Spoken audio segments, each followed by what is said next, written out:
I saw the trailer for this and thought it looked pretty good, but I most probably wasn't going to go see it. Then I found out it was 2.5 hours long, and I definitely wasn't going to go see it. Then I ended up seeing it in IMAX.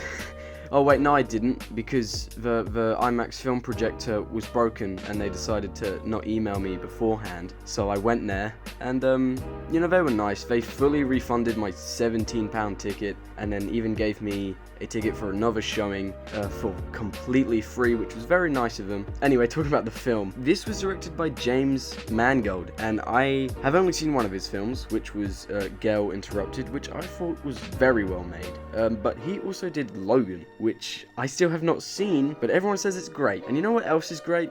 This is a feel-good film. This is a film that everyone can find a part of it and enjoy. Yes, the runtime may be daunting, and yes, at some points the pacing is quite slow, but man, this film is just a lovely, fun watch. I went into this thinking Matt Damon and definitely Christian Bale would most probably get Oscar nods for this, but I don't think they will. Their performances obviously weren't bad, but just not Oscar-worthy, if that even means anything. The whole supporting cast was spectacular as well. They even casted a good child actor, Noah Jupe, who I really hope gets more recognition soon, because he's really good. He was in Wonder and A Quiet Place, and also that really crappy film starring Matt Damon called Suburbicon. The only character I didn't care about was Ken Miles's, Christian Bale's character's wife. I feel she wasn't given good material, and I just didn't find her interesting.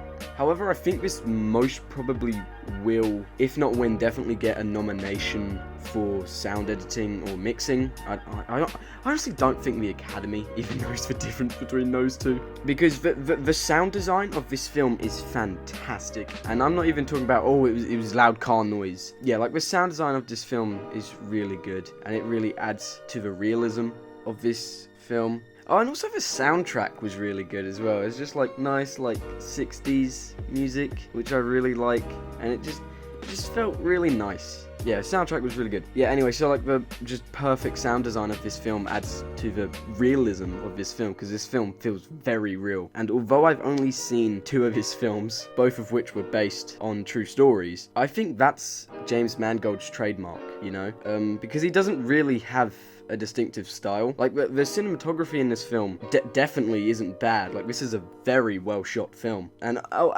because this is a drama, they don't do the stupid Fast and Furious thing where they show 10 million different shots of a gear shift changing. They actually have a shot of the driver's eyes as they're driving, which in my opinion makes it way more intense and gripping and captivating for the audience. And also that goes into what I was saying about how everyone can enjoy this film, because it's not particularly artsy, it's not particularly dumb, it's just a fun film that will make you laugh, have a huge dumb grin on your face, and maybe even cry. It's one of those films. I haven't even spoken about my favorite thing yet, because I wanted to save it till last, and honestly, this may not even be intentional, but because I'm a very smart video essayist on YouTube, so my opinion is important.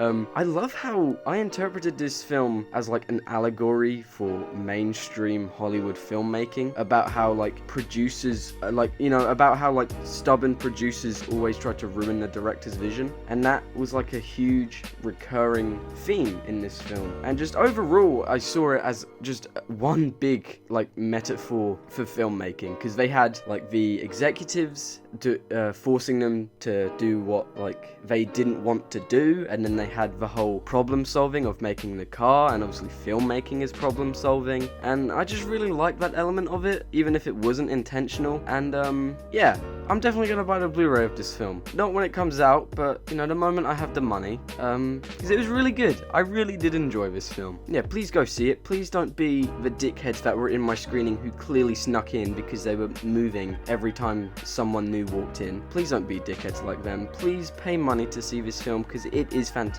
and you will definitely enjoy it. All alone, I dream of kissing you in the back of my Subaru. All